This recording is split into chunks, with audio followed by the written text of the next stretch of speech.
자, 여러분, 아직 롱 잡으면 안 됩니다. 우리 CPI 결과를 보고, 예상치와 부합했는데 왜 떨어질까 하는 분들은요, 지금 롱 버튼에서 손을 떼셔야 됩니다. 재료 소진의 예상치 보합은요, 지금 호재가 아니라 이제 올라갈 명분이 끝이 났다라는 겁니다. 사람들을 늘 기대 심리에 반응하죠. 우리가 기대하고 있던 것보다 더한 호재가 나오지 않았다면 되돌림 매도세가 나온다는 건 당연하다라는 거죠.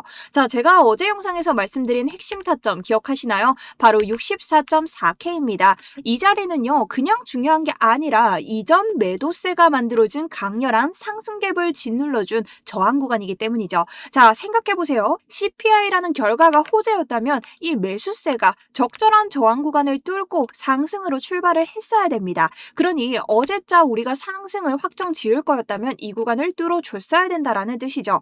그리고 과거 프랙탈을 보여드릴게요. FOMC 악재가 뜬 후에 한 차례 유동성을 확인하는 자리가 나옵니다. 자, 이 유동성 확인 자리가 나온 후에 우리는 다시 한번 상승으로 만든 갭 구간의 지지 구간을요, 이렇게 매도세로 누르면서 저항 구간을 만들어진 구간까지 상승으로 다시 재도전을 합니다. 자, 이런 상황에서 나오는 구간이 뭐냐? 결론적으로 매수세가 따라줘서 뚫지 못한다면 이 중단선의 갭 구간에서 다시 하락을 가져왔다라는 것이죠. 그러니 주요한 저항 구간을 뚫지 못하고 다시 매도세가 터질 때는 숏이 우위일 수밖에 없습니다. 자, 그럼 여러분, 우리 생각이란 걸 한번 해볼게요. 금리 인상에서 멀어졌습니다. 그렇다면 누구라도 지금이 롱으로 올라갈 수 있는 발판이 어느 정도 마련됐다라는 것을 알 거예요. 그럼 세력들 입장에서 쉽게 쑥 올려줄 것 같나요? 아니겠죠. 천만합니다. 상승시킬 매수세가 부족하다면 다시 올려도 개미들 한 방에 털어낼 확률이 높겠죠. 이것을 개미 털기라고 합니다. 자, 어디까지 털까요? 그 목표가를 아셔야 됩니다.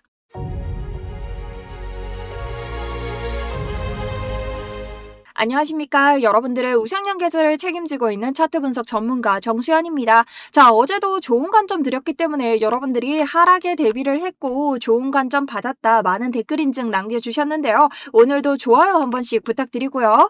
자, 3초면 되죠? 아직까지 안 하신 분들 한 번 더 부탁드리면서 시작해보도록 하겠습니다. 자, 관점부터 설명드리도록 하겠습니다. 단기적인 롱이 나오고 있는데요. 현재 자리는 63.8K를 뚫어주지 못한다면 다시 아래로 떨어질 확률이 높습니다. 그리고 추가적인 상승분이 나온다라고 해도 64.4K를 넘지 않는 이상 숏이 우위에 있다. 그리고 저는 아직까지 하방을 조금 더 확인해야 된다라는 관점을 가져가고 있습니다. 그 이유는 이 64.4K를 CPI로 넘어주지 못했기 때문인데요. 자, FVG에 대해서 어려워하시는 분들이 있습니다. FVG는 보통 ICT 트레이딩, 이너서클 트레이딩의 약자인데요. 이너서클 트레이딩은 말 그대로 세력의 발자취, 매도세와 매수세를 쫓아서 우리가 매매를 하는 겁니다. 자, 그러면 FVG가 뭘까? 간단하게 설명을 드릴게요.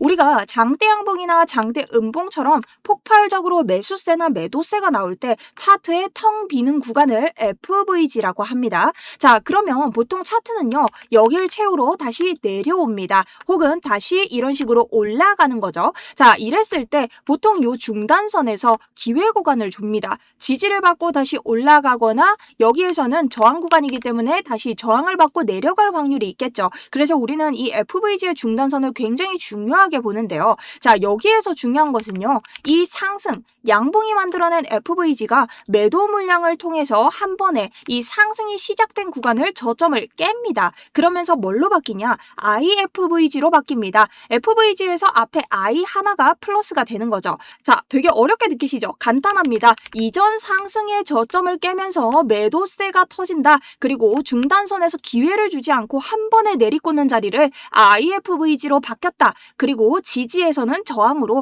저항에서는 지지로 바뀌었다. 반대의 영역으로 넘어갔다라고 생각을 하시면 됩니다. 그렇다면 우린 여기가 어제자 굉장히 강한 저항 구역이었기 때문에 어제 상승을 시작할 거였으면 이 IFVG 구간을 소화해주는 상승이 나왔어야 됐는데 넘지 못했기 때문에 지금 숏이 우위에 있다라고 설명을 할 수 있는 거죠. 그래서 어제자 이전에 설명드렸던 모든 자리 한 번 더 정리 드리면서 아직 숏에 들어가지 못한 분들 들어가실 수 있다. 스터디룸으로 한 번 더 제 관점에 대해서 공유를 드렸고요. 저 역시 실시간 포지션으로 계속해서 숏 홀딩 가져가고 있습니다. 그렇기 때문에 여러분들이 주로 보셔야 될 건 숏이라고 보고 있다. 자, 그렇기 때문에 저와 평단이 비슷하신 분들은 지금은 홀딩해도 괜찮다라는 개인적인 관점 가져가고 있습니다. 그리고 오늘은 PC가 있기 때문에 오늘 지표 발표에서도 이런 흐름 여러분 충분히 보여줄 수 있습니다. 그래서 이런 단기 변동장 대응에서 계속해서 무료 관점 공유를 드릴 겁니다. 리딩방 아니기 때문에 여러분들이 그냥 참고 정도만 하셔도 되고요. 저와 생각이 다르시다면 그냥 보기만 하셔도 됩니다. 다만 들어오실 때 구독과 좋아요 한 번씩은 좀 눌러주셨으면 좋겠고요. 오늘 영상이 좋으셨다면 나이스라고 댓글 좀 남기시면서 응원의 댓글까지 써주시면 좋겠습니다. 그리고 순차적으로 모시고 있으니 많은 댓글 응원 부탁드립니다. 자, 근데 지금 다시 롱이 나오자 여러분들이 올라가는데 어떡해요? 이런 걱정을 하게 됩니다. 이럴 땐 여러분 똑같이 ICT 트레이딩으로 접근을 해볼게요. 우리 해당 구간을 확대해서 보면 해당 음봉이 만든 갭 구간이 있죠. 자, 이 구간이 63.8K입니다. 63.8K는요. 이 해당 구간에서 아래 위로 개미 털기를 진행을 합니다. 개미 털기를 한창 진행하다 롱 잡을 개미들을 한 번에 유동성을 따주면서 새로운 고점을 만들어낸 구간입니다. 그렇기 때문에 굉장히 강렬한 저항이 생겼겠죠. 그런데 그 구간이 FVG의 중당선과 겹치고 있습니다. 자, 이렇다는 것은 이 구간 자체가 지금 굉장히 큰 저항의 역할을 하고 있기 때문에 우리가 약추세, 이 한파동의 작은 추세를 볼 때는 63.8K를 넘기 전까지는 여러분들이 굳이 이 구간에 대한 롱포모를 느끼실 필요가 없습니다. 이것은 단타에 적용되는 얘기겠죠. 자, 그리고 저는 항상 여러분들에게 큰 그림을 보라라고 말씀을 드리는데요. 우리가 저점을 따고 나서 한번 고점을 올리고 똑같이 IFVG 구간을 만들고 FOMC의 실패 후 재도전을 하지만 이 구간에서 다시 저항을 맞고 아래쪽으로 유동성을 확인합니다. 자, 이때는 첫 고점이고 힘이 없었기 때문에 더 많은 개미들을 털기 위해 아래쪽에 저점 갱신을 하면서 제가 가지고 있는 롱 평단이죠. 자, 여기에서부터 진입을 해서 롱을 끌어가게 됩니다. 자, 그럼 상대적으로 여러분 제가 말했죠. 이 하락에는 뭐가 꼬였을까요? 숏 개미가 꼬였기 때문에 여기에서 상승하면서 숏에 대한 개미들을 모두 죽였습니다. 자, 그러면 이번 하락에는 어디를 죽였을까요? 당연히 요 구간에 있던 상승 개미들을 죽였겠죠. 근데 요 상승 개미들을 죽이고 나서 다시 올리려니 힘이 없습니다. 자, 그렇다면 아래에 있는 개미를 더 죽여야 되는데 이미 이 구간에서 너무 많은 개미들이 털린 거예요. 그렇다면 레버리지가 쌓인 롱개미가 부족하다라는 뜻이 되겠죠. 자, 그럴 때 롱개미를 만들려면 뭘 만들어줘야 돼요? 상승을 만들어줘야 되죠. 그렇기 때문에 저는 이번에 볼륨, 즉 거래량을 동반하지 않은 요런 상승이 낫다라고 생각을 하는 겁니다. 그래서 요 상승에 대한 이 아래자 물량을 터는 장이라고 생각을 하고 있고 지금은 CPI가 기준에 부합했기 때문에 더욱더 앞으로의 상승장을 보는 개미들이 많을 것이다. 그래서 유동성을 마저 털고 가야 된다. 어제 우리가 상승을 할 거였으면 어제 이 주요 저항 구간을 뚫었어야 됐는데 여기처럼 뚫지 못했기 때문에 아래쪽을 확인하러 갈 것이다. 똑같은 차트를 본다. 하지만 이런 깊은 하락을 보기보다는 중간 파동 확인을 하고 갈 자리만 확인을 하고 올라갈 것이라 본다라는 거죠. 자, 그래서 오늘자 청산 히트맵을 보시면요. 여러분 위쪽에 64.1K의 숏 물량이 많죠. 굳이 정리를 한다면 요 자리에 있는 개미까지 정리를 할 수 있을 것 같은데 요 자리에 올라간다면 롱개미가 또 많이 꼬일 것으로 보입니다. 하지만 아래쪽에 롱개미도 많기 때문에 여러분들이 양방으로 다 털리는 걸 조심하셔야 되고요. 자, 이런 자리에서 털리는 개미들의 특징은 여러분 하나입니다. 애매한 구간에서 추격을 했기 때문이죠. 자, 실제로 지금 64.1K 구간을 확인해보면 요 구간이죠. 이전 지지 구간이기도 하고 저항 구간이기도 한 요런 구간인데 사실상 지금 CPI 실패로 내려왔을 때는 굳이 여기서부터 숏을 칠 이유는 없는 장입니다. 오히려 계속해서 청산 물량이 많았던 자리이기 때문에 지금 요 자리에 평단이 있으신 분들은 평단 관리를 좀 하시면서 보셔야 되고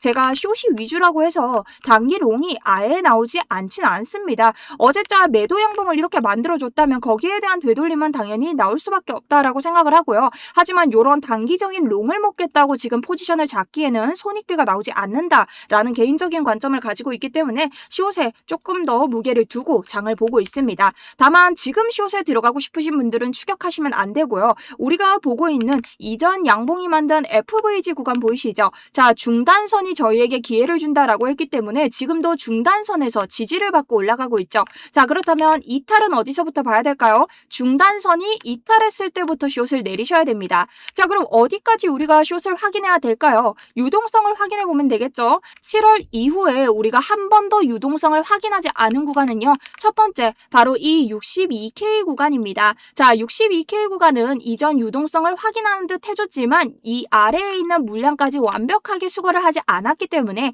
이 구간까지는 최소한 확인을 해줘야 된다라는 유동성의 관점이 생기고요.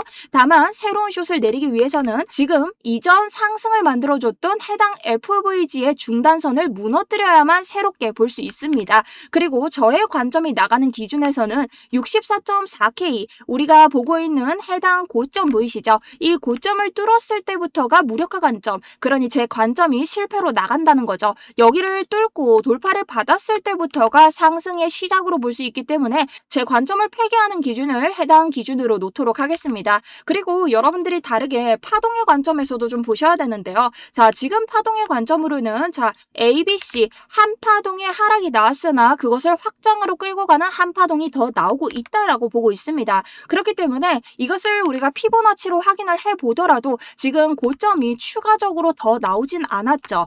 하락이 시작된 고점과 상승이 시작된 고점이 비슷하다라는 것은 확장으로 우리가 흘러가진 않는다라고 볼 수 있는 파동인데요. 그럴 때는 미달과 그리고 정석적인 하락 이렇게 두 가지 목표가를 둘 수 있고 깊이 빠지는 하락, 추가적인 관점의 하락 목표가를 둘 수 있습니다. 자, 그렇게 봤을 때 우리가 여기가 미달로 끝난다면 여러분 어디를 64.4K를 뚫어줬을 때부터 상승을 보셔도 늦지 않습니다. 자, 그렇기 때문에 여러분들에게 해당 관점에 대해서 전달을 드리고 있고요. 추가적으로 우리가 정석대로 하락을 본다면 어디까지? 62.3K까지는 우선적으로 정석 확인을 해주셔야 된다. 자, 그럼 61과 60K는 어떻게 볼 수 있나요? 자, 61에서 60은요. 우리가 이번 상승장 7월 상승 이래로 한 번도 확인하지 않은 이 유동성 구간입니다. 근데 이 구간은 우리가 요 62를 확인하고 나서 새롭게 상승을 출발하고 그 다음에 털 수도 있고요. 아니면 62에서 조금 더 깊게 하락을 해서 확인을 하고 그 다음 상승으로 이끌 수도 있습니다. 이것은 여기에서 지금 확정 지을 수 있는 단계가 아니기 때문에 우리가 62까지는 확인을 해줘야 된다. 다만 지금 미달로 63에서 내가 상승이 나올 것이다 보시는 분들은 적어도 64.4를 뚫어주는 상승이 나오는가, 손익비를 봤을 때 여기에서 들어간 사람들보다 낮을 순 있어도 여기에까지 리스크 관리로 봤을 때 이 구간을 넘고 나서 들어가도 저는 크게 상관이 없다라고 보고 있습니다. 그래서 현재는 숏 관점에 조금 더 무게를 두고 있고 이번에 60까지 빼주진 못하더라도 62까지는 빼주지 않을까라는 관점을 가져가고 있고요. 자, 오늘 저녁에도 또 한 번 지표 발표가 이어집니다. 지금 계속해서 금리 인상보다는 동결로 무게가 실리고 있죠. 그렇다는 것은 이 동결에 대한 기조를 깨지 않는 지표 결과가 나오는 게 굉장히 중요하죠. 그래서 사실 오늘도 변동성이 조금 올 수 있는데 오늘 같은 경우도 어제와 마찬가지로 올려도 다시 내릴 수 있는 장이기 때문에 여러분들이 단기 롱에 좀 속으면서 괜히 수수료를 반납하는 구간보다는 조금 안전한 구간을 돌파했을 때부터 롱을 보는 것이 리스크를 관리하고 우리가 좀 더 전략적으로 볼 수 있는 매매 방법이 아닌가라는 개인적인 관점의 영상이었습니다. 그리고 지금 일봉으로 삼각수렴의 하단에서 우리가 아슬하게 지금 마감을 해줬죠. 그래서 오늘자 다시 한번 삼각수렴 안에서 마감을 해준다면 어쩌면 추가적인 반등이 나올 수 있는 그런 장 64.4K를 넘는 상승의 시작이 돼볼 수도 있겠지만 지금 당장은 그것을 확정으로 보기에는 어렵고 우리가 상승을 가기 위해서는 계속해서 22평의 지지를 받아왔는데 현재 22평이 위에 저항으로서의 작용을 하고 있기 때문에 상승폭은 꽤나 제한적이다라고 보고 있습니다. 그래서 저는 단기적인 무빙에 조금 휘둘리기보다는 여러분들이 조금 큰 그림의 매매를 보시면서 다시 큰 그림의 차트를 보시면서 매매를 하시는 게 이번 리스크를 조금 감안할 수 있는 방법이 아닌가 생각을 해보셨으면 좋겠습니다. 그리고 저 역시 현재 스윙 포지션으로 58K부터 롱에 들어가 있고 지금 부계정으로 다시 한번 숏에 대한 자리에 수익을 내고 있는데요. 자, 어떤 분들이 이걸 뭐 양빵 어쩌고 하던데 여러분 죄송한데요. 큰 수익은 큰 수익대로 먹고 바를 수 있는 수익은 바를 수 있는 수익으로 더블로 가져가는 것이 매매입니다. 자, 그러니 의견 있으시면은 본인 하시고 있는 수익부터 증명하시면서 가져오시면 될 것 같습니다. 자, 그럼 오늘 영상도 도움이 되셨다면 구독과 좋아요 한 번씩 부탁드리고요. 여러분 후속 관점은 계속해서 스터디룸 통해서 이어가도록 하겠습니다. 오늘 영상 좋으셨다면 나이스 혹은 응원 댓글 한 번씩 부탁 좀 드립니다. 지금까지 정수연이었습니다.